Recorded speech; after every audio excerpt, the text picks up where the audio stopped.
교회로 살아가기라는 주제로 우리 신앙의 기본기 4번째 시간을 갖도록 하겠습니다. 우리가 교회로 살아간다는 거, 나는 교회다, 우리는 교회다라는 그 뜻은 알지만 우리가 교회로 살아간다는 게 쉽지가 않습니다.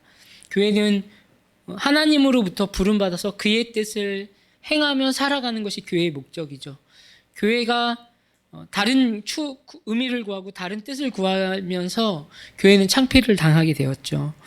최근에 여러분 그 도로 운전하시는 분들은 아시겠지만, 네.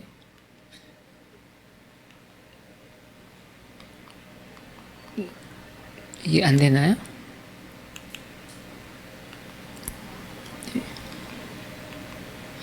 예.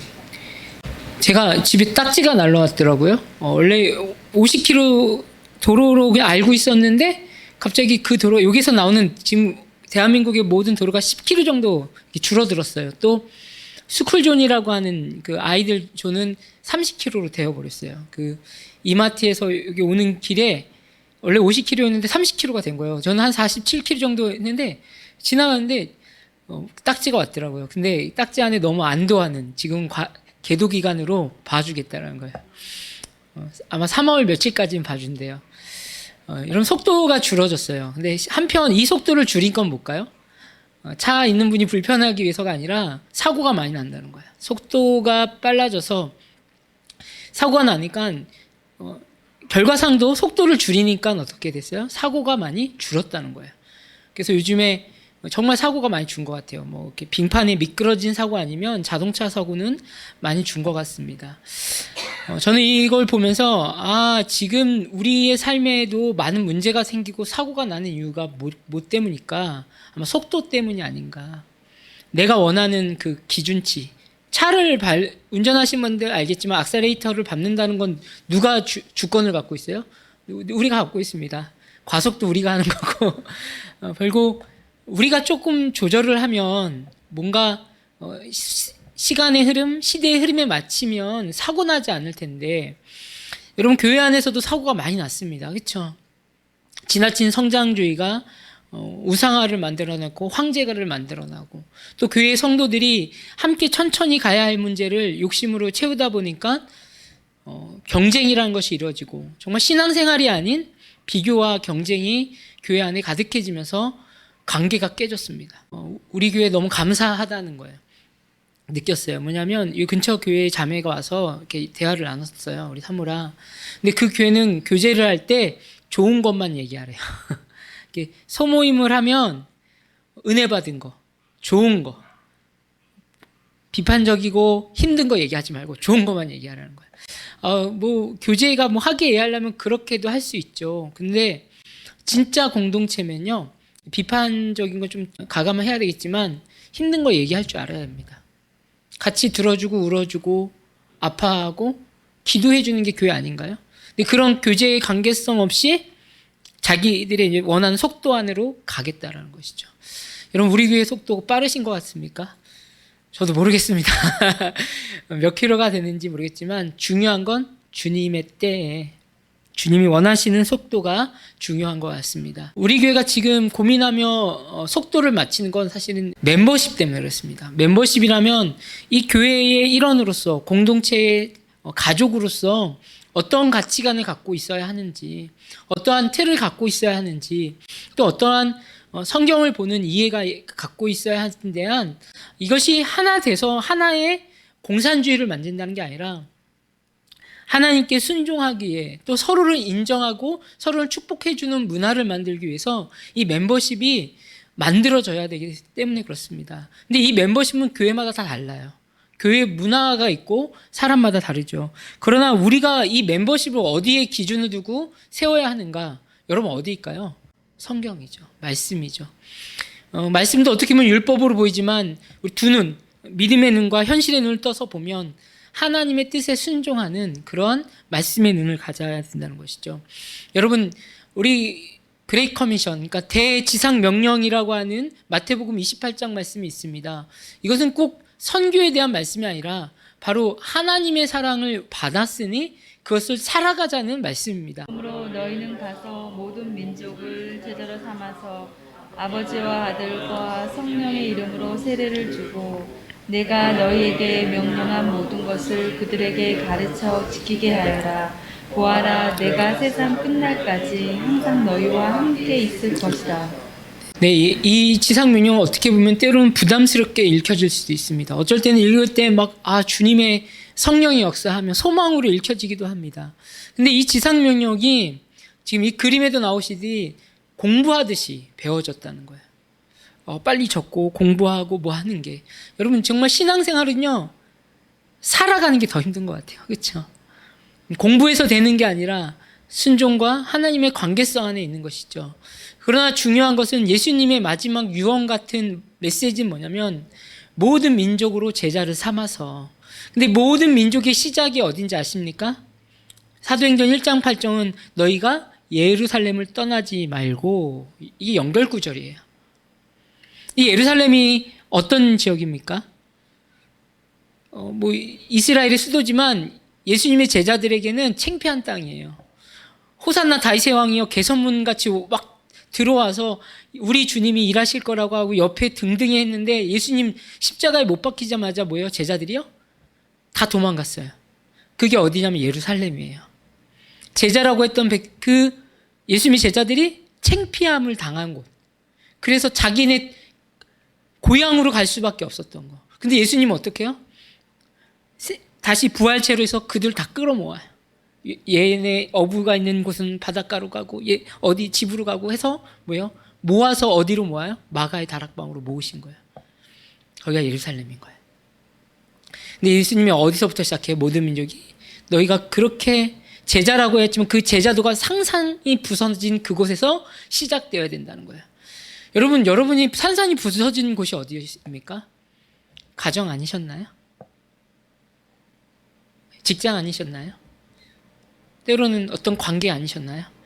제자의 삶은 거기서부터 저도 여기 매일 출근할 때마다 여기가 제자가 돼야 될 곳이고 우리 집이 제자가 돼야 할 곳이요. 근데 사랑을 잘 못하더라고요. 근데 주님이 이야기한 건 모든 민족으로 너에게 발바닥에 닿는 모든 곳을 제자를 삼아서 먼저 제자가 돼야 되겠죠. 그런 삶을 살아야 되겠죠. 아버지 아들과 이제는 너희의 힘으로 했다면 이제는 아버지 아들과 성령의 힘으로 세례를 주고받는, 그분을 인정하고 고백하는 공동체가 되라. 그리고 그 복음의 삶을 가르치고 지키게 하여라. 근데 중요한 건 너희가 그 일을 하고 있다면 내가 세상 끝날까지 너희가 수치스럽고 힘들었지만 믿음으로 사는 그 땅에서 너희와 함께 할 것이다. 여러분, 이것이 주님이 우리에게 하신 약속입니다. 이것이 단순히 먼 나라, 알지도 못한 나라의 선교에 대한 부담감이 아니라 나의 삶의 제자로 살아가는 이야기죠. 예수님의 제자 훈련 방식은 어땠는가? 여러분, 지금 한국교회 많은 교회들이 제자 훈련 방식은 계몽주의 방식입니다. 거의 학습하고 깨닫고 인지하는 정도입니다. 그러나 예수님의 제자 훈련 방식은 좀 달랐습니다. 실제로 귀신을 쫓는 권능을 갖고 있습니다. 무당을 만드는 무당학교요? 아닙니다. 이건 뭐냐면 하나님의 영으로 사는 사람들이기 때문에 악한 영들이 접근하지 못하고 악한 영들이 출몰되는 일들이 일어났다는 거예요. 여러분이 있는 땅이 거룩한 영이 임하십니다. 여러분이 막 능력이 있는 게 아니라 우리 안에 누가 있기 때문에 홀리 스피릿, 주님의 영이 거하시기 때문에. 아멘. 그리스도인들이 때로는 귀신꿈도 안 꾸고 평강으로 살아요. 우리는 귀신이란 존재를 두려워하지 않아요.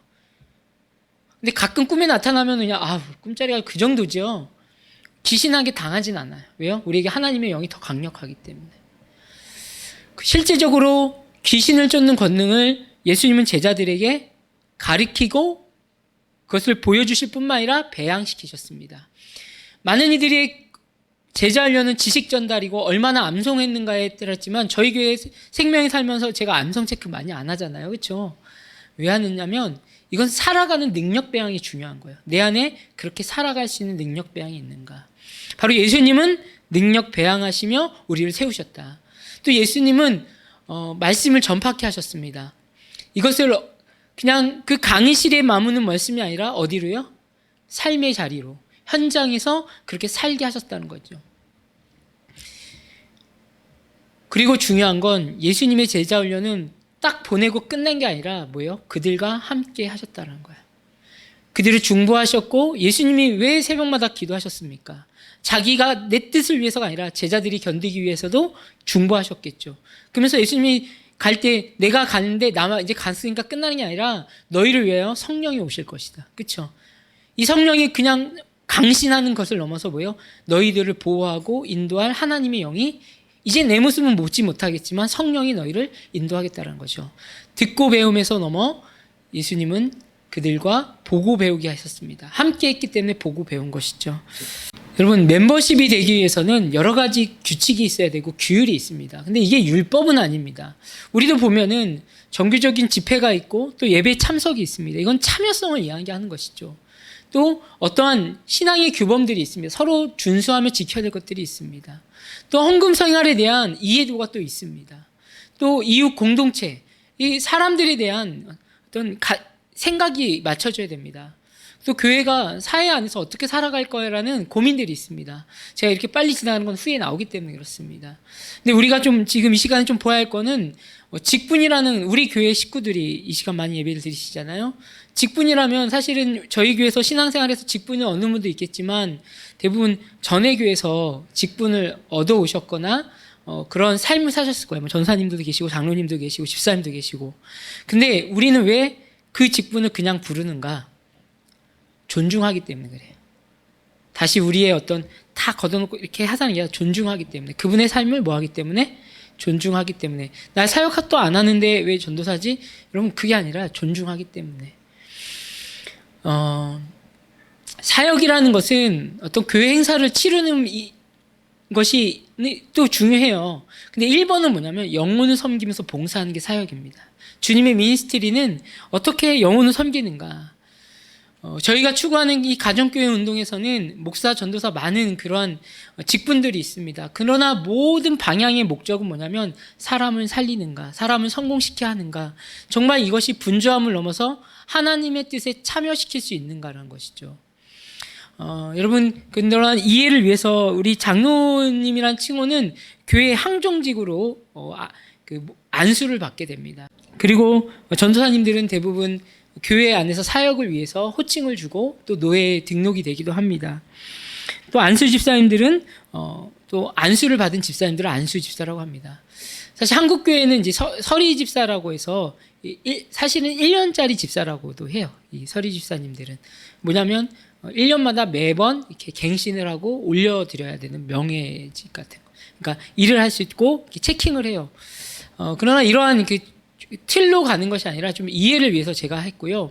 그렇다면 성경에서 나오는 사역은 뭔가? 바로 사람을 섬기는 사람이다. 저도 목사지만 그 목사라는 칭호가 그걸로 영광받기 위해 아니라 어떻게 다 섬기기 위한 것인가라는 고민을 해야죠. 목사는 과연 말씀으로, 저도 말씀으로 살아가고 그것을 교인들이, 성도들이 말씀으로 살아갈 수 있게끔 도와드리는 역할을 하는 것이죠. 우리 한번 이 밑에 글씨 한번 읽어볼까요? 시작. 교회는 하나님의 소원이 이루어지는 곳이 되어야 합니다. 느낌, 생각으로만 존재하는 게 아니라 과연 교회는 하나님의 뜻이 무엇인가를 같이 고민하면서 뭐예요? 말씀을 통하여서 하나님의 소원이 이루어지는 것입니다. 아멘. 여러분, 하나님의 소원이 무엇일까? 하나님의 뜻이 무엇일까? 이렇게 고민하면요, 사역의 방향이 다르대요. 우리가 어떻게 하면 영혼들을 세우고 어떻게 하면 우리 성도들을 세우고 하나님의 기쁨이 공동체 안에 편만해질 수 있을까? 여러분, 우리 이렇게 느낌 갖고 고민했으면 좋겠습니다. 아멘. 그래서 하나님의 소원이 뭘까? 이 시대를 위한 하나님의 뜻이 무엇일까? 그리고 저희는요, 아직 작은 교회라서 그냥 결정하면 그 다음이 시작이 됩니다. 공동체기에 민첩성이 있는 거죠. 이 시대에 필요한 건요, 순발력이거든요. 민첩성이거든요. 그러나 우리가 좀 이해를 위해서 우리가 속한, 저희가 나름 교단이 있어요. 저희는 이제 대한예수교 장로교회에 속한 백석주 교단에 등록이 되어 있어요. 이 장로교회 역사를 보면 이제 종교개혁 이후에 이제 생겨난 교회라고 보는데요. 이제 실질적으로는 종교개혁의 목적은 뭐냐면 말씀에 가까워지기 위한 것이 종교개혁이죠. 그래서 마르틴 루터라고 하는 사람이 성경 해석을 하면서 알게 됐던 교리가 이 칼빈을 통해서 또 정리가 되고, 이 칼빈은 법의학, 그러니까 법학자였어요. 원래는 법을 전공한. 그래서 이 기독교 강요 또 이 교리를 뭐냐면 이 법이라는 구조를 잘 알기 때문에 이 강요 같은 것들을 정리를 하는데 칼빈은 탁월한 역할을 한 거죠. 근데 여러분 이 사람이요, 행피한 사람은 아니었어요. 온몸에 질병에 되게 힘들게 사셨어요. 몸은 꽉 마르고 까칠하고. 근데 뭐예요? 그의 정리하는 노력들을 하나님이 쓰셨다. 그것도 인정한다는 거죠. 그리고 존 낙스도 있고 이 스코틀랜드 장로교회도 있고 우리는 이제 개혁교회, 그 개혁교회 하면 이제 네덜란드에 속한 개혁교회를 많이 이야기합니다. 뭐 지금 현대 근래 사람이지만 헤르만 바빙크 또 아브라함 카이퍼 이런 사람들이 영향을 받아서 지금 장로교회라는 교단이 그 성경은 모호하고 하나님이 절대 주권을 인정하면서 이 교단이 세워졌어요. 그래서 저희 교회도 그런 뿌리는 별로 다르지 않다. 그러나 존중은 합니다. 중요한 건 왜 정치 제도가 장로예요. 그러니까 장로라는 건 원래 조직 장로교회가 되면 두 분의 치리 장로님, 이제 한 분의 이게 가르치는 장로, 그러니까 목사가 가르치는 장로가 한 명이고요. 두 명이 이제 교회 행정과 재정 모든 것을 통과하는 것이 이제 그분들이 이제 두 분이에요. 이 세 명이 뭐하냐면 서로 감독하는 거예요. 서로 이렇게 아닌 것은 이렇게 체크하면서 교회 정치의 형태가 장로교회입니다. 근데 이 장로교회 참 중요합니다. 그러나 중요한 것은 예수님이 원하는 교회를 이루어가야 한다는 거죠. 여러분 이런 장로의 어떤 정치 정책을 가진 교회가 건강한 시스템이 있지만 뭐예요? 현대에 와서는 비리도 많아요. 문제도 많아요. 잘못된 방향과 잘못된 꿈을 같이 꾸면은 그것을 서로 덮어주는 역할을 하지 어떤 개혁이나 옳음으로 가지 못하게 된다는 것이죠. 그래서 우리 교회가 추구하는 건 장로교회 정신은 존중하지만 항상 깨어있어서 뭐예요? 예수님이 원하는 교회가 어디인지를 고민해봐야 된다.